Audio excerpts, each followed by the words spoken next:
Howdy neighbor, it's Rob here with another edition of Golden Rules, and we're continuing on with our series of how to buy a home. Now, if this is the first time you're seeing me or first time you're seeing part of this series, I really encourage you to go back to the first video in our series, but this is really geared for first-time home buyers, or if you're a person that maybe hasn't bought a home in decades. Obviously, the process might have changed since you bought the home, so this might be a helpful refresher. If it is, please leave me a comment down below. I'd certainly love to hear any feedback. Would love to hear how this might have helped you and or if your experience is different. So without further ado, let's move on. So if you've been following along, you've probably already spoken to a mortgage loan officer. You've probably also decided the type and location of home that you want to buy. So now is absolutely the time to get a realtor involved. I'd absolutely recommend that you do get a realtor involved early in the process, not the very beginning,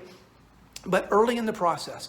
And the reason for that is any realtor worth their salt is going to ask you to come in for a buyer consultation. Now, I understand you're excited, you want to go out and look at houses and you want to see what your home can buy, what your the amount that you're pre-approved for will purchase for you.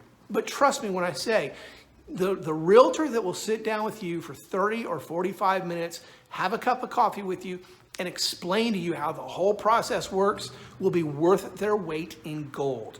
Across this country, about 80% of all realtors have less than 5 years experience in real estate. And so, you want to use this time to interview them to make sure that there's someone that's going to, number one, be confident that they have seen some of the things that have been out in the market. That's not to say that you can't have a good realtor friend that has been in the market or been a realtor for only 2 years and be very competent. That's absolutely not what I'm saying. But what I am saying is make sure that you get with someone that you know, you like, you trust, and then grill them. Ask them during this buyer consultation about how the process is going to work. Lay out your expectations. Make sure you hear what their expectations are. Make sure that you're compatible and able to work well with one another. Now, this buyer consultation will be very invaluable for you because hopefully by the time you are ready to write a contract to purchase the home of your dreams, then you will have almost as much of an understanding of how the process works as your realtor. That's what you should be looking for.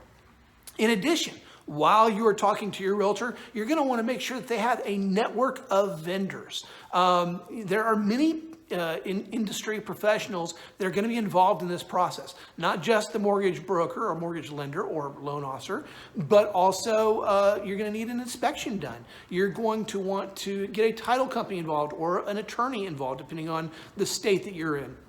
You're going to want to talk to contractors. Maybe that, maybe the house will need to have some work done to it after you move in, right? You'll need to talk to an insurance professional about getting the home insured. So you'll absolutely want to make sure that your realtor has a network of vendors that they can refer you to and get you hooked up with to make this process as smooth as possible. You'll also want to make sure that your realtor is full-time.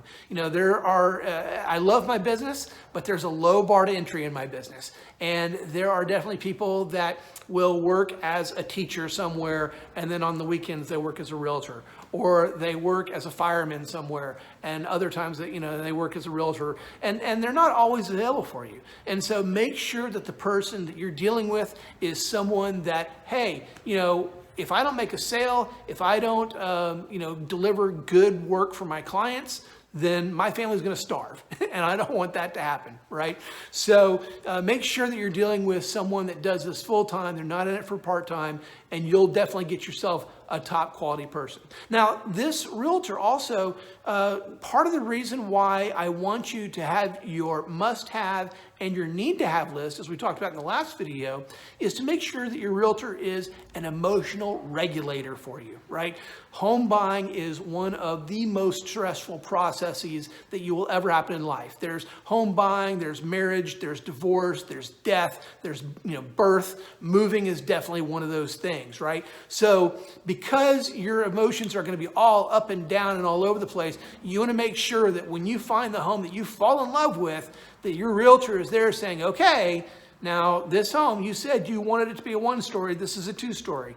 You sure you want to do this, right? Because You want to make sure that you're not in the home for 6 months and then you're like, why did I let talk myself into this purchase when I don't even really like it, right?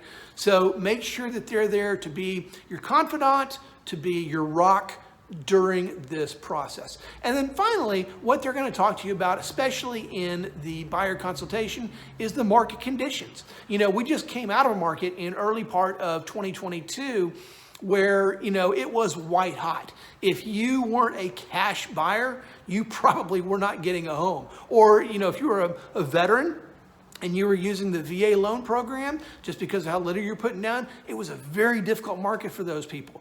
Not to say that it couldn't happen, but just that they needed to be sat down up front and warned that this was going to be a long, hard slog. Now, the market has shifted a little bit. It's a little bit more of a typical market.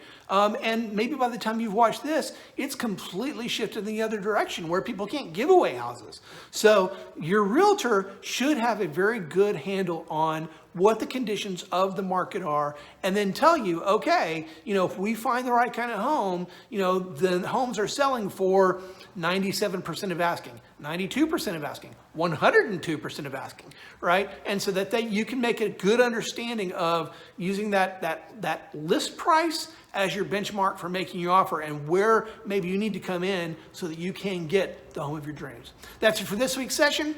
Hopefully we'll see you next time. Talk to you soon.